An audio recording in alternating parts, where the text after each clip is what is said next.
is up, you guys? Welcome back to another one. If you are new to the channel, I am Gold Pony, and today I am quite excited for this one. This is my first ever Mitsubishi review. We are in the new 2020 Mitsubishi Eclipse Cross, courtesy of Platinum Mitsubishi in Mechanicsburg, PA. And so besides it being my first ever review in a Mitsubishi, this one is quite exciting because to start, it has a very good name, the Eclipse Cross. Of course, with the Mitsubishi Eclipse being a legend back in the day, bring it back, Mitsubishi. Second of all, it comes with a great warranty, 5-year, 60,000 mile bumper to bumper, 10-year, 100,000 mile powertrain. So excellent there. So what do you say? Let's go ahead and jump right into it. And as always, let's start with pricing. And so there will be several different trim levels for the 2020 Eclipse Cross. First one being the ES, starting at $22,845, LE for $23,945, SE for $25,495, and lastly the SEL, which is the one we have today, of course,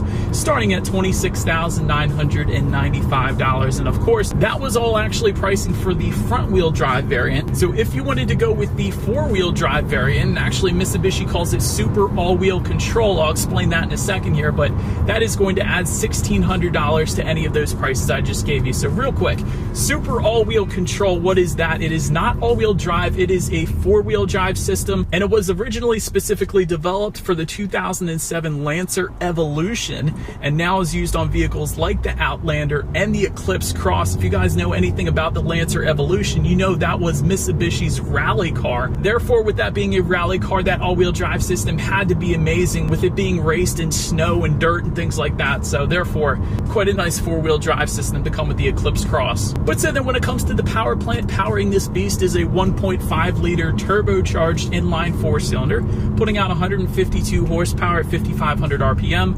184 pound-feet of torque available from the power band of 2,000 to 3,500 RPM. Again, sent to front wheels or all wheels through a CVT, giving you MPG numbers at 26 in the city, 29 on the highway for the front wheel drive, 25 city, 26 highway for the four-wheel drive. Either way, it does take regular unleaded fuel, so that's certainly a plus to save you some money there. Did want to also mention, since we're touching on fuel economy, there's also an eco button just in front of the shifter there. If you press that, it's going to reduce the throttle response, climate control, things like that. All in all, the concept there is to help you save even more MPGs if you wanted it. So I would probably use that if you did a lot of highway driving. That's certainly going to help you out there. But anywho, nonetheless, let's go ahead and now turn that off and let's do a quick little acceleration here in the new 2020 Mitsubishi Eclipse Cross. And let's see how quickly we can get this one here up to speed.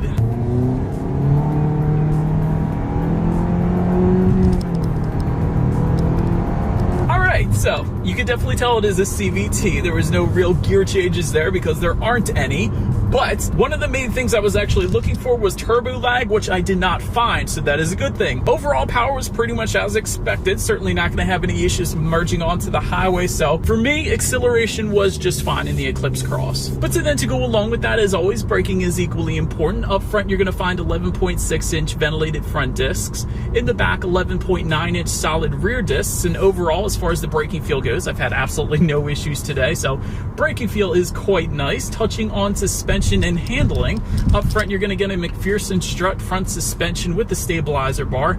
In the back, a multi-link rear suspension, again with the stabilizer bar. And as far as the steering feel goes, it's pretty much as expected. I will say it is a little bit heavier overweight to it, which is nice comparatively speaking to some other SUVs that I've tested. So as far as the steering feel goes, it's definitely quite nice in the Eclipse Cross. When it comes to ride quality, so far so good, at least in my short test drive today. Haven't hit too many obstacles or potholes, of course, but ride quality has been just fine so far. Cabin noise is quite good as well. The only thing I've really heard so far is some floor mats wrapped in plastic sliding around in the trunk, but other than that, no issues with cabin noise either. And then touching on visibility, visibility is fine, I guess you could say, after you kind of train your eyes not to look at that center bar that separates the upper and lower rear window back there. But overall visibility actually isn't bad. It's just that center bar is just somewhat distracting, but I would imagine you would get used to that if you were to drive this on a daily basis. But Continuing with visibility, there's a couple features that help with forward visibility as well. For instance, a head-up display is going to be available if you wanted to go that route, as well as rain-sensing windshield wipers coming standard for the SE and SEL trim levels. And those are pretty cool. They're kind of like automatic headlights. So if it were to start drizzling, the Eclipse Cross would then sense that and automatically turn on the windshield wipers for you. So you don't have to worry about flicking them on or anything like that. So it's kind of one less thing you have to worry about, focus more of your time on driving. So that's kind of cool too. But that kind of rounds out the performance segment of the Eclipse Cross. Let's go ahead and make our way to the exterior and let's check out this new 2020 Mitsubishi Eclipse Cross. And so now starting up front, you will find silver and chrome accents if you were to go with the SE or SEL trim levels. However, if you went with the ES or LE, those silver and chrome accents are going to simply be replaced by body colored accents, so I'm sure that's going to look just as good. But to the sides, halogen headlights can be found on the ES, LE, and SE trim levels. If you wanted to go LED, simply go with the SEL trim level that we have today. However, I did want to mention those LED headlights are available on the other trims as well, some of the other trims as well.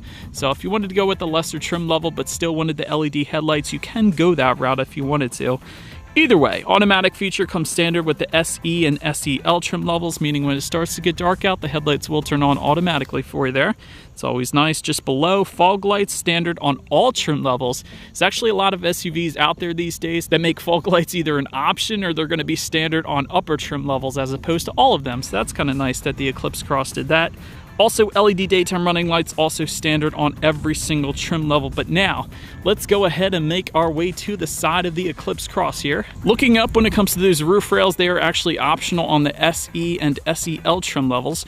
Rear privacy glass is going to come standard for every single trim level, as well as chrome window surrounds. Definitely nice that they put the chrome window surrounds to tie it in with the chrome accents on the front of the Eclipse Cross there. Side mirrors, when it comes to them, you're going to get body colored side mirrors for the ES, SE, and SEL trim levels. Black side mirrors with the LE, and in case I haven't mentioned it yet, that LE is kind of the sportier trim level of the Eclipse Cross, so to speak. Heated side mirrors come standard on all trim levels. That's definitely a good thing. And power folding side mirrors can be found in the SE and SEL, and actually those integrated turn signals, again with other SUVs, they're going to be found on the higher trim levels, but with the Eclipse Cross, integrated LED turn signals are found on every single trim level. That is awesome. So anyhow, let's back out here and let's make our way to the wheel setup. 16-inch alloy wheels can be found on the ES, and there's actually a new design for 2020, so it's not what you're looking at right now, of course, but that is kind of cool. 18-inch alloy wheels can be found on all other trim levels but the ES, because I just mentioned that, of course. So 18-inch alloy wheels on all other trims. Last thing I wanted to mention as far as the side of the SUV goes is there is a shark fin antenna found on top for all trim levels. But now let's make our way to the back here. Rear roof spoiler can be found on every single trim level, as well as a rear window wiper just below. In case you guys didn't notice, a lot of manufacturers will put that rear window wiper on the glass, but Mitsubishi kind of hides it up underneath. You guys can see that underneath that spoiler there, kind of like the Cadillac Escalade does or Chevy Suburban, so I think it's kind of cool. Anywho, backing back out, LED taillights standard on every single trim level. Well done, Eclipse Cross, for that. LED high mount stoplight as well. Single exhaust outlet found just below, tucked away for all trim levels. So you guys know what we have to do next. As always, here is that exhaust clip.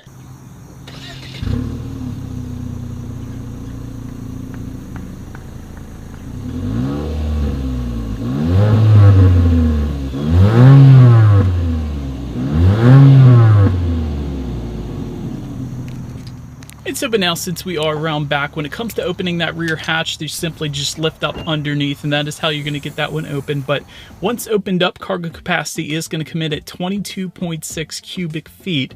If that was not enough space, however, those rear seats do fold down. There is a 60-40 split, bumping the cubic feetness up to 48.9, so a good bit of space back there. And so since we're back here, I did want to mention there is a cargo light back there. There is no in-floor storage, but in place of that, you will find a full-size spare, so that is going to be found in the back there. Grocery hooks also found back there, and a massive Rockford Fosgate subwoofer.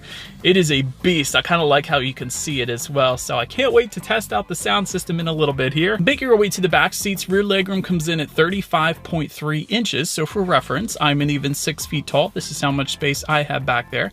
If you wanted a rear center armrest with cup holders, that can be found on the SE and SEL trim levels. Heated rear seats are actually optional on the SEL. We do happen to have that today. That is awesome. That is really a luxury feature, usually found with a luxury manufacturer, so that is pretty cool. Then you can also find, of course, a 12-volt power outlet for those rear passengers, but perhaps the coolest thing that we had today, at least, there is a dual panel moonroof. Dual panel means the front seats get one and the rear passenger seats get one, but it gets better than that. A lot of times you have to control that rear panel moonroof from the front. However, those rear passengers can actually control that themselves. There is a little button on the roof of the Eclipse Cross.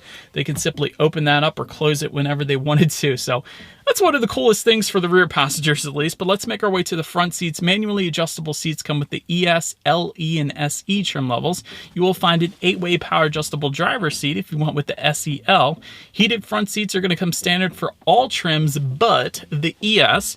Then you have cloth seating for the ES, LE, and SE, and leather seating for the SEL. That's what you're looking at right now, of course. And I do like the copper accent stitching that can be found on these seats as well as the doors. It ties in there too. And overall, the seats are quite comfortable. I also like how there's vertical seams. There's no horizontal seams. The horizontal seams sometimes create awkward pressure points, so the vertical seams are definitely the way to go, in my opinion at least. But taking a look up front at the steering wheel, it is tilt and telescoping and will come leather wrapped for the SE and SEL trim levels. And there's a nice piano black finish near the bottom as well. I was a fan of that. And if you wanted it heated, that is actually going to be an option for the SEL trim level only. So that is pretty cool, and that's going to be there for you as well. But now let's make our way to the startup, and let me first start by showing you guys the key here. You do have your Mitsubishi logo on the one side, and when you flip it over, you have lock and unlock. But to actually start this one up, it is a turnkey start with the exception of the SE and SEL trim levels, so therefore we do have a push button start today. All I am going to do is simply just put my foot on the brake and press that engine start button located just to the right of the gauges there. But so then once started up, these gauges are actually pretty cool. Tachometer is on your left, speedometer is on your right. The pretty cool part is the intro that they give you when you first start up the Eclipse Cross. There is a picture of the Eclipse Cross front and center, so I thought that was pretty cool. You can of course check out your basic information up there: outside temperature, trip A, trip B, how many miles you have left until you hit empty, stuff like that. But another cool thing about the Eclipse Cross is then when you turn it off, it doesn't say goodbye like some of the other manufacturers do. It says see you. I like that. It's different and it's kind of cool. So well done, Mitsubishi there. I got a kick out of that.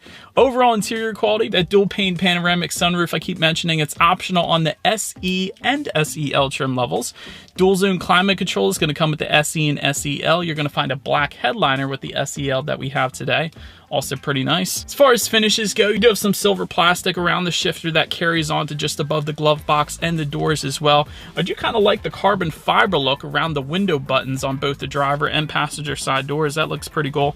That piano black finish that I was talking about in the steering wheel, that carries on to right around the shifter, so I don't mind that. I see a couple of my fingerprints in there already. But also just in front of the shifter, you're going to find 2 USB charging ports. There's a 12-volt power outlet. Once again, little storage area just below that, and is a rubberized storage area so things don't slide around there. You also have an electronic parking brake to the right of the cup holders, and by the way, the cup holders are to the left of the electronic parking brake.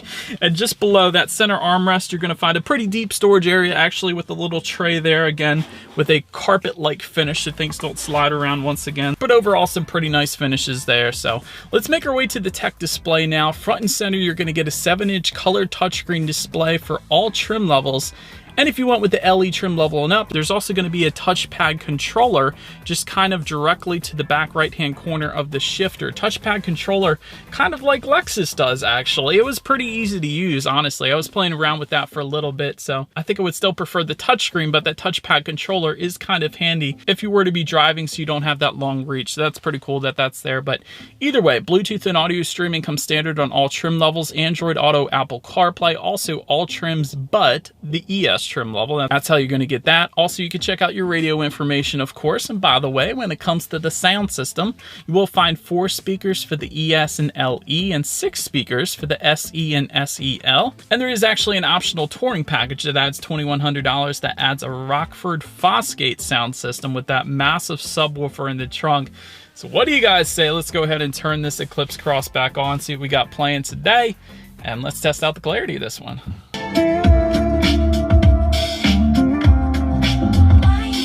Ton of of bass with that sound system, I will say that. Actually, very clear. Rockford Fosgate did a very good job with clarity with the Eclipse Cross there. Definitely felt like it was coming in all directions as well. So very nice job with the Rockford Fosgate. Again, that's an optional sound system with the touring package that adds $2,100, but very nice there. Then last thing on the tech display I wanted to mention to you guys is when you do put the Eclipse Cross in reverse, you will find a rear view camera with dynamic grid lines, and you're actually going to get multiple views, including a 360-degree view if you went with the SEL trim level that we have today. So that's what you're looking at right now. But as always, that is going to lead us into safety. And so first thing I wanted to mention, probably the most important thing when it comes to safety, the Eclipse Cross did get a IIHS top safety pick rating. So that is absolutely wonderful to start with. Front, side, and side curtain airbags come standard, as well as a driver's knee airbag for all trim levels.